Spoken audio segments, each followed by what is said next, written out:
Hey, good morning. I wanted to really quick mention that yesterday I was talking about something and I mentioned salt of the earth, and then I took it back because I was like, oh, I don't really know if I'm 100% applying that phrase correctly to the right person. Like, I wasn't educated enough about it. It was just like I didn't want to just be throwing it out there and maybe be wrong about it. So I kind of took it back.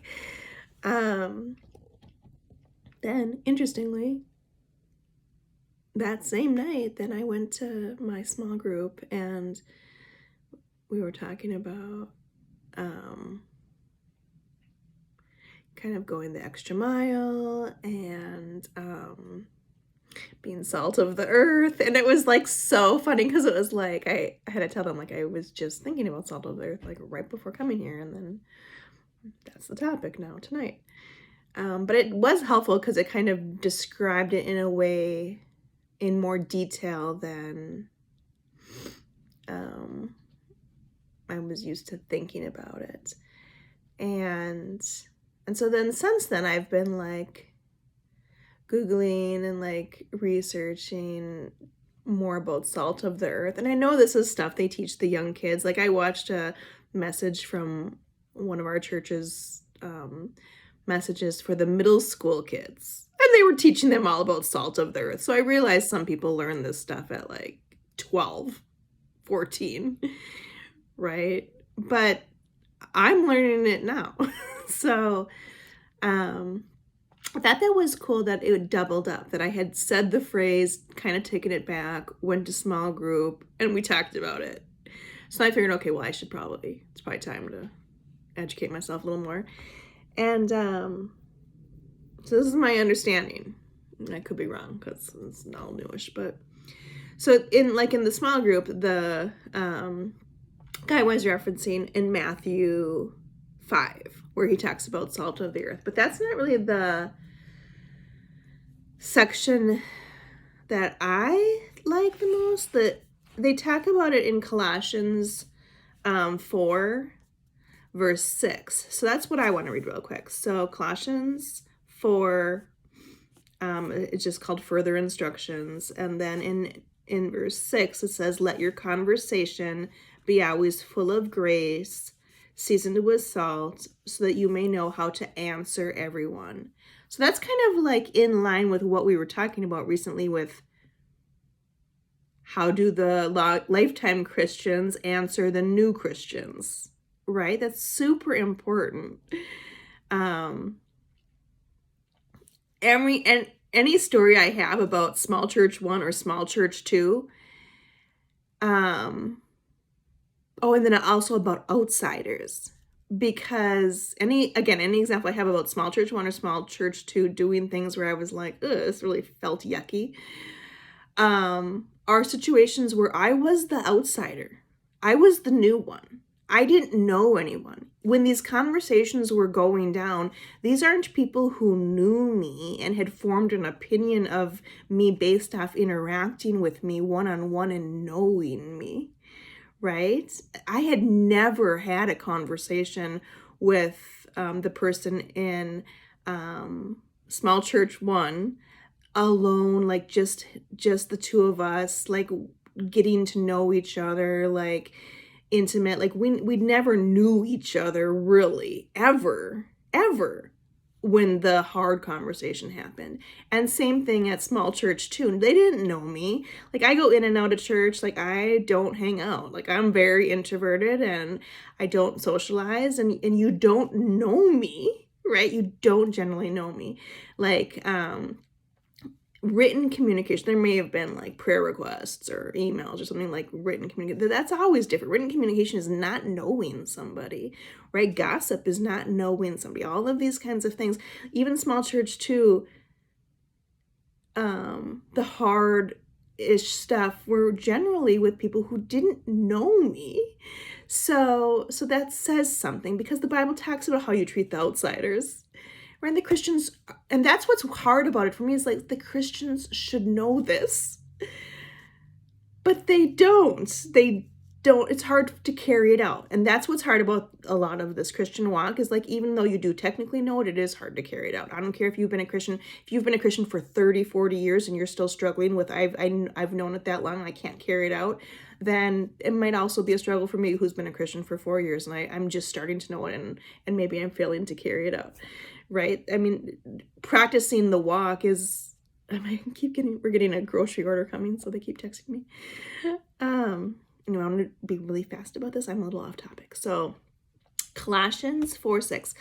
And sometimes they word it differently, like, let your speech be gracious, seasoned with salt, so that you may know how to answer anyone. And I just really like that. I think it's going to be obviously very good for me to remember, because I don't want to be one of these Christians who screws up in this way. And clearly I already am, but I want to not be that way.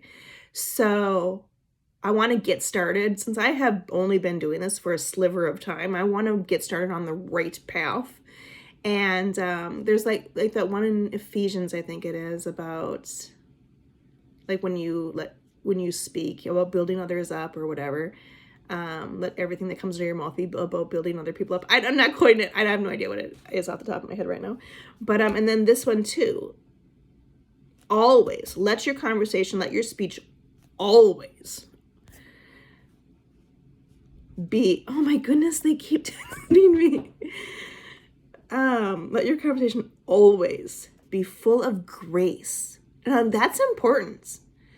Like, give grace as you're speaking to the other person, even if the other person is saying or doing things that you want to get annoyed about.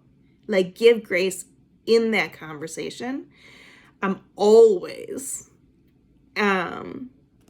seasoned with salt, and so that you may know how to answer everyone. And then this piece about seasoned with salt. So here's where it comes in again, because again, I had mentioned it the other day, yesterday, took it back.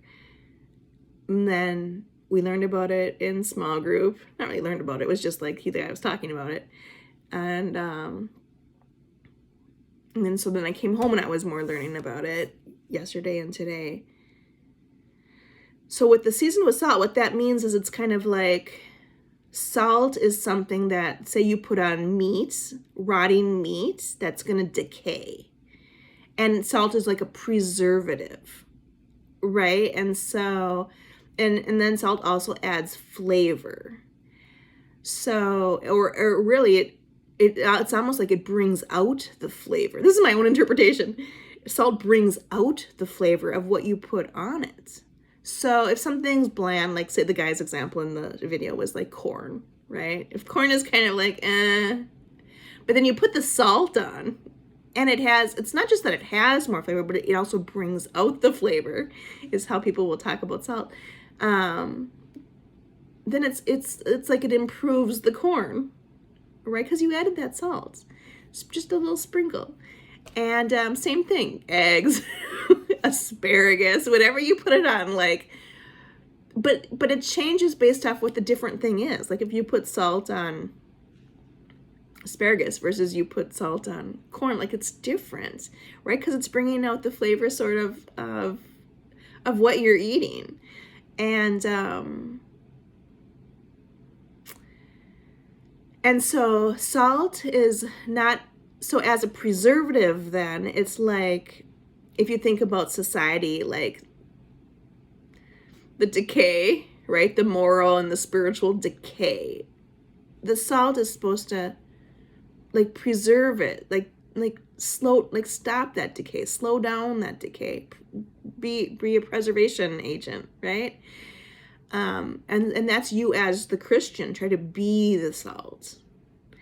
And then about flavor, it's a little bit adding flavor, but I think of it more as bringing out the flavor in what's there. So if you're having a conversation, or if you're interacting with somebody else and you're giving them grace during that conversation, then you're not just dropping your Christianness onto them. Like that's really conceited and arrogant.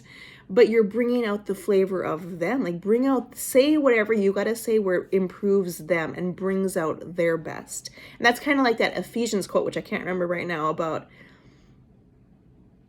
whatever you're saying.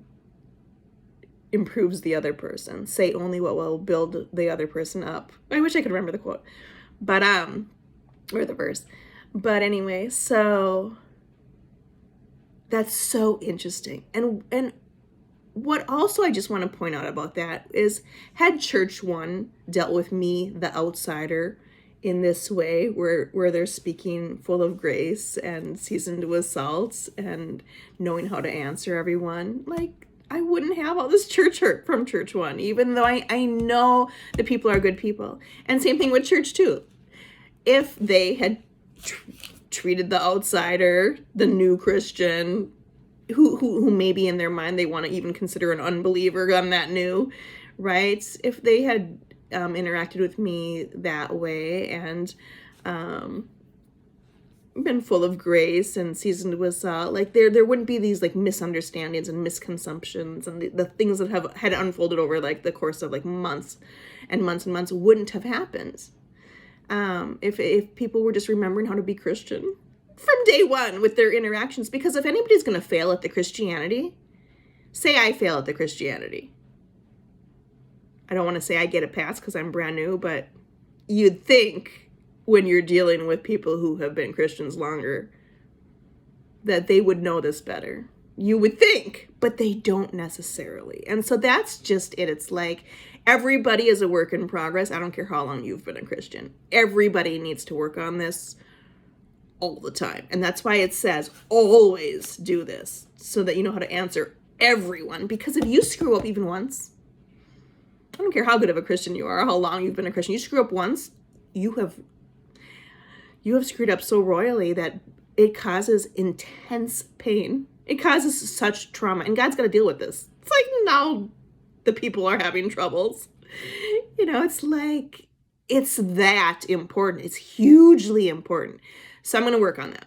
It's going to be a growth opportunity for me. The Bible says to do it, and this is something I can get behind, and I 100% think that the Bible's right about this.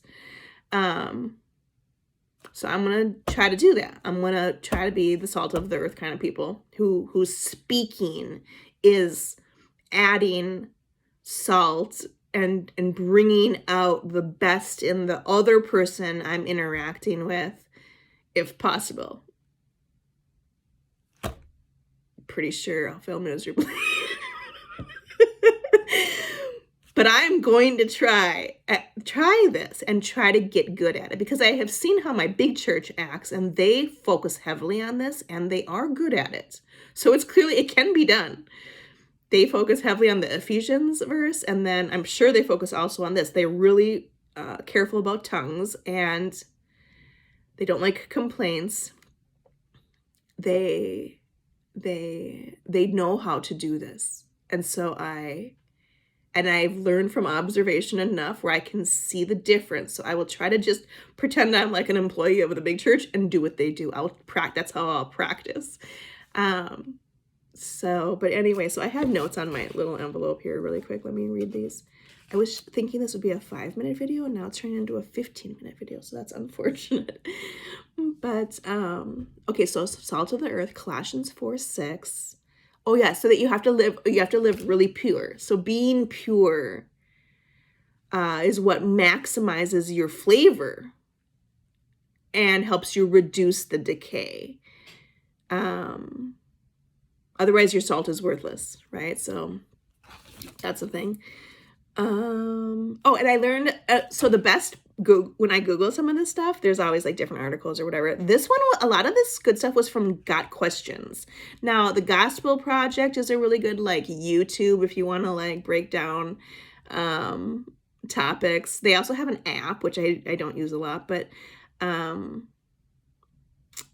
so like on YouTube, that would be like the Gospel Project, I think it's called. I think I've shared a couple of their videos that I like on my community tab. And then there's also, like on the internet, there's Got Questions. And so this one, I think if you Google Got Questions, if you Google Colossians 4:6, let your speech be seasoned with salt or something like that, it will pull up Got Questions. And then that's where they have like all the links. Like you could go and you could do like a month-long message series, like as a church, about like in depth of every little line in this Got Questions thing. Like that lays out a whole sermon right there for you. Obviously, I'm not qualified to do that, but that's good information in there. And then, so again, a lot of this is about controlling your tongue, which the Bible talks about in other sections. Reflecting, letting even your speech reflect the gospel. Let your words, be gracious, be full of grace, build up others. It's that whole walking in wisdom thing. Be seasoned with salt and purity, and just that peace and purity. Like, speak as if you were Jesus to the person. Not mad Jesus, not flipping over tables Jesus. Not that Jesus necessarily. But in this context, it's like, speak, if Jesus was standing in front of you, speak how Jesus would be speaking to you. So that you may know how to answer anyone. So anyway, so that's just it. I just wanted to give the update because when, I love it when there's the repeats. It's always like, I think that God is like saying, like, learn this or do this or whatever. And that was a repeat with Salt of the Earth, how I mentioned it and then took it back because I didn't know it enough. And then the kid that came up in small group in a significant way. And then now I feel like I understand it.